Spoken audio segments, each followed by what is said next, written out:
Revelation, Time, and Miracles. This is David.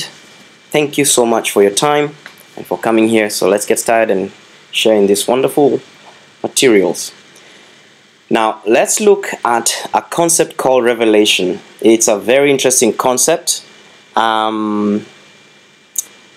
Let's try and see how far we can go into understanding it, because revelation is actually something that is very difficult. You cannot explain it to somebody else. You can only hint at it. And so I apologize if at the end of this session you'll only get a hint or some rough ideas of what revelation is. It is not something that you can share with somebody. It's unbelievable when it happens to you. Unbelievable. But what I can try and do is give you a rough idea of what it is. Now, over here, what we're looking at, let's step aside from A Course in Miracles for a brief moment and share a table that I've prepared for you based on the information from Dr. David R. Hawkins, yeah, who is a medical doctor and also a PhD kind of doctor. Now, he's got a book out there called Power versus Force, which was very, very, very well received. And in there, what Dr. Hawkins and his team has done is that they have actually measured the power of a thought, or power of thoughts. I don't know what kind of equipment they use, but I do know that they did scientific studies for this, and they measured the power of thoughts using watts. You know, like watts. That's how you measure power. Like, for example, all the bulbs in your house are actually rated in watts. So that same kind of watts. That's how you measure the power of thoughts coming out of different levels of consciousness. Now, this table here shows, if you look at the left column, it says consciousness off, and if you look at the bottom, let's start at the very bottom, it says shame, then it goes up to guilt, apathy, grief, fear, you know, and moves on, climbs up all the way to love, joy, peace, and then up to enlightenment. And in that range of enlightenment, that's what we're talking about, revelation. You literally see life completely differently. Now, if you look at the second column, it says power. And power is in logarithmic scale. In other words, it's not linear scale. It's not, 1, 2, 3, 4. That's linear scale. Logarithmic scale is, I don't know how to explain that because I'm not a mathematician, but I do know that the difference between log 20 at the bottom of shame and log 30 is huge. It's huge. So now, as you can see, he's arranged different the power of thoughts coming out of different emotional states according to in a descending order. So at the very bottom, shame, you can see that shame has the least amount of power. If whenever you're having thoughts while you're at the level of shame, your thoughts have very little power. When you move up a little bit to guilt, again, very tiny little power. Okay, and of course the power rapidly increases as you move up the scale. Now, the third column says vision or perception. What do you see? Yeah. So anything below enlightenment, you're seeing perception. In other words, you're perceiving. You're interpreting reality. You're not actually seeing what is there. You're interpreting reality. Yeah. For example, your eyes are receiving light, some kind of an electromagnetic spectrum, which is being converted in your eye into another electrical signal, and then it goes into your mind, and it goes through all sorts of filtration and all that distortion, and then it is reconstructed in your brain as a picture, same as your sense of smell, your ears, everything.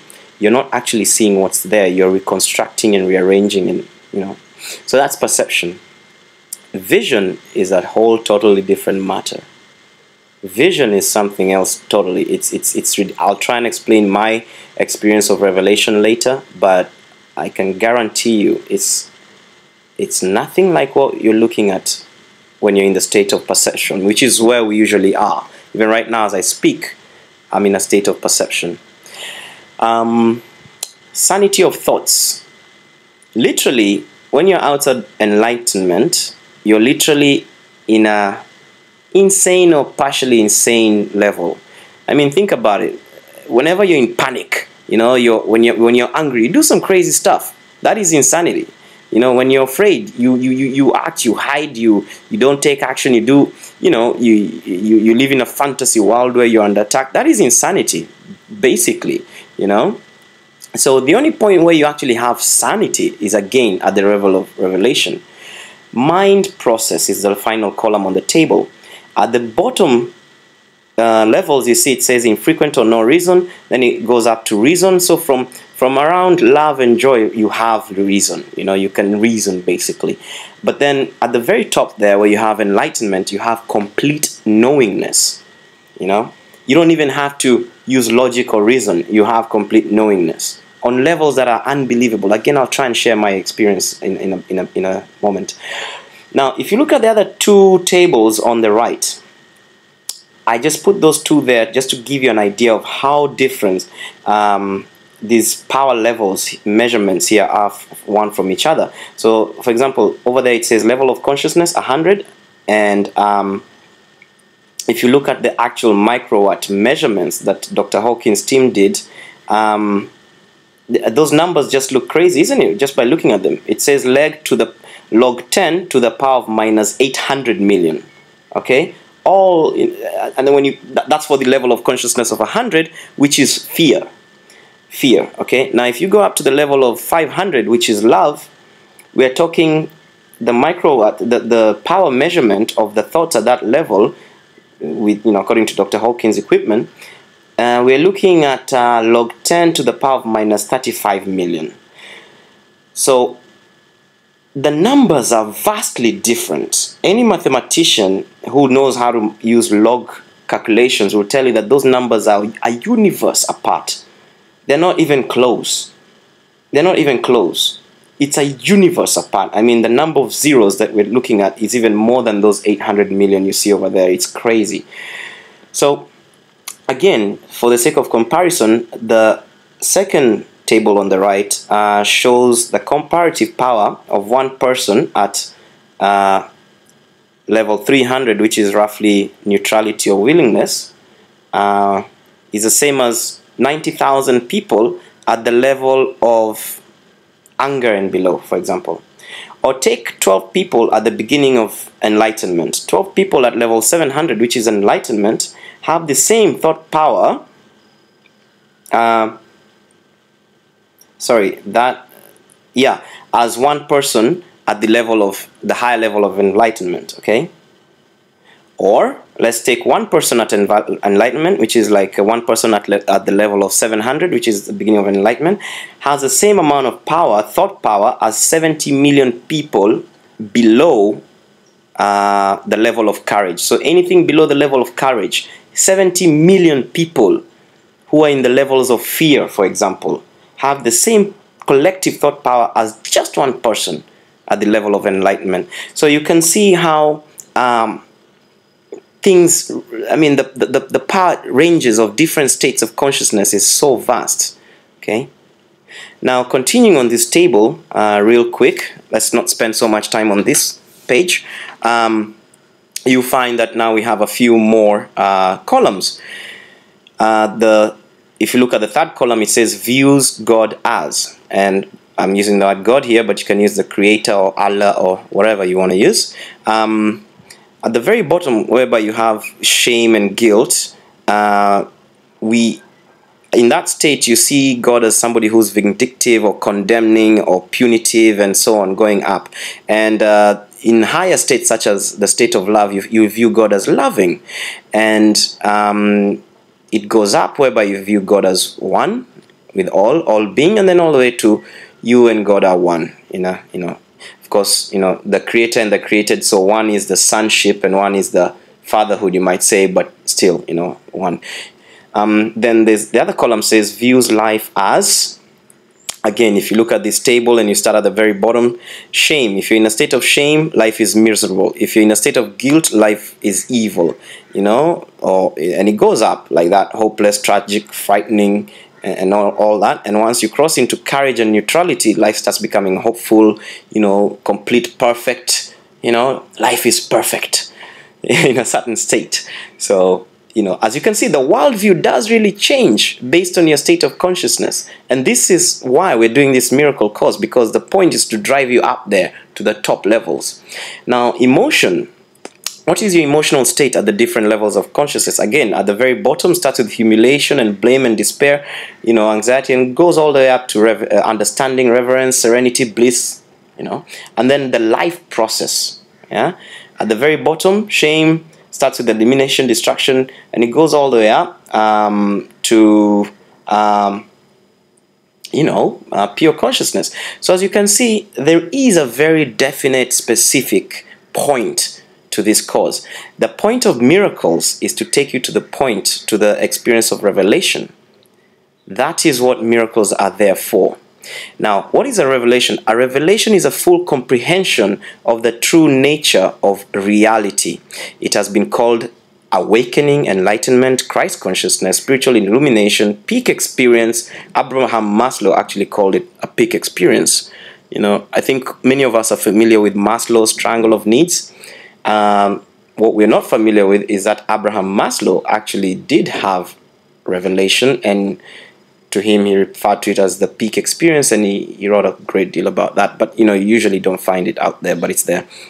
Now, revelation is a state of pure transcendental awareness. You literally transcend this world. You're in it, but not of it. Now, how does it look and feel like? I promised to share my experience. Well, roughly about 13 years ago, it was a weekday. I remember that. I was going in to get to the showroom, the car showroom. The car was getting fixed, and on my way there, something happened to me. It was just in the middle of the day, maybe lunchtime or something. So nothing amazing or spectacular day, normal state of mind, everything. All of a sudden, without warning, I remember I was feeling quite relaxed, and I'd let go of. I think I was on that day, I was the most relaxed I've been ever. I had completely let go of any concerns or anything. I was just trusting in life that day. But I didn't expect this coming. But what happened, without warning, suddenly, out of the blue, it's as if, because I remember I was on the highway, and so there was trees around me, and the sun was shining, and there was buildings, and there was people walking around. But everything suddenly developed a shimmer. Everything started shimmering. Literally, it was infused. All of life was infused with, let's say, like millions and millions of times more life than it normally looks like. For example, the trees were sparkling green. They were so fresh. They were alive. The sunlight, the rays of the sun coming down, it was not just light anymore, but you could actually see golden rays trickling. And I remember feeling like I wanted to drink these rays. I mean, they were so amazingly beautiful. And then the other thing is, I felt like I was part of everything, and everything was part of me. Of course, I had a localization of my awareness. I could tell that I was sitting in the car, but I didn't see the difference between me and the tree outside, for example, or the light outside. It just felt like an extension of my body. There was literally no feeling of separation, and I understood that, and I felt it like there's nothing else other than that. And then I remember thinking, wow, but what's happening? And immediately a voice, very clear, calm voice, came from both inside me but outside of me. But it came from outside of me, not from a particular point, but from everywhere and from everything. And loud and clear, but without sound, said certain things. Like, for example, say, "Don't worry, we cannot harm you, for we are one." Okay? And then I asked, how is that so? I can see, but how is that so? And then from there, the answers, this is complete knowing. The answers come at you in complete set. So there's no conversation, like there's no need to wait for the sentence to finish, for example.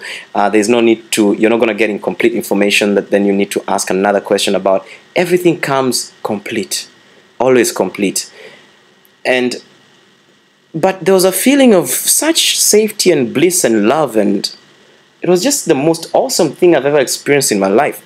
But then it went after about 20 minutes. But a few miracles happened in that moment. And anyways, that's not the point of this video. All I was going to say is that it's difficult to explain to somebody what revelation is. But when it happens to you, you will know it for sure. And it's unlike anything. It's unlike the normal world in every way you can imagine. It's just like, it's like the opposite. I don't know what it is. It's there, but it's amazing. Anyways, so it's difficult. I hope I've given you a hint of what revelation looks like. It's otherwise impossible to, no one can actually tell you. It just has to happen. Okay, now revelation induces complete but temporary suspension of doubt and fear. It reflects the original form of communication between the creator and his creations, involving the extremely personal sense of creation, sometimes sought in physical relationships. Yeah. So physical closeness can never achieve this. It can approximate, but it's not. It's just a different thing by itself. Okay, so let's move on because no one can really explain it to you. Now, miracles, however, are genuinely interpersonal. Okay, miracles result in true closeness to others. Revelation unites you directly with the Creator. Miracles unite you directly with your brother. Neither starts from consciousness, but both are experienced there. So in other words, their source is not your consciousness, but you will experience them in your consciousness, okay? Or in your waking life or in your normal life. That's what we mean. Okay? Revelation is intensely personal and cannot be meaningfully translated. So in fact, what I give you as my experience may absolutely be completely different from your or anyone else's experience, okay? So that is why any attempt to describe it in words is impossible. This is directly from A Course in Miracles. Revelation induces only experience. Miracles, on the other hand, induce action. Okay? They are more useful now because of their interpersonal nature. In other words, they unite you with your brothers and thus heal the illusion of separation. Now, in this phase of learning, wherever we are now, working miracles is important because freedom from fear cannot be thrust upon you. Yeah? Like you cannot, nothing can thrust upon you the freedom of fear. Okay? It can't be done. So miracles are essential because they then release you from your own prison of fear. Revelation is literally unspeakable because it is an experience of unspeakable love. True. The difference between miracles and revelation. Now, when you have a miracle, you should not be in awe. Gratitude, yes, but A Course in Miracles states that awe, the state of awe, should be reserved for revelation because it is perfectly and correctly applicable for that state. And I can tell you for a fact, once you have revelation, you're not going to help yourself. You will be in awe. Yeah? But A Course in Miracles states that awe is not appropriate for miracles because a state of awe is worshipful, implying that one of a lesser order stands before his creator. Now, A Course in Miracles says that you are a perfect creation and should experience awe only in the presence of the creator of perfection. The miracle is therefore a sign of love among equals. Yeah, revelation, sure, give it all, but miracles are actually your birthright. Yeah, equals should not be in awe of one another because awe implies inequality. I told you A Course in Miracles is quite an interesting book to study. It twists everything around. Now let's look at time and miracles. The miracle minimizes the need for time. This entails a sudden shift from horizontal, or rather time-based past, present, future perception. It entails a sudden shift from horizontal to vertical perception. What does vertical mean? Vertical means between you and the creator, not between you and time. It's not event based. It's directly.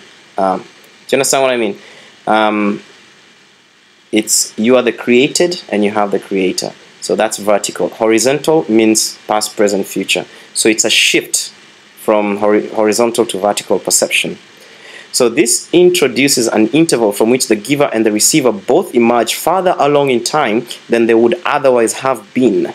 The miracle thus has the unique property of abolishing time to the extent that it renders the intervals of time it spans as unnecessary.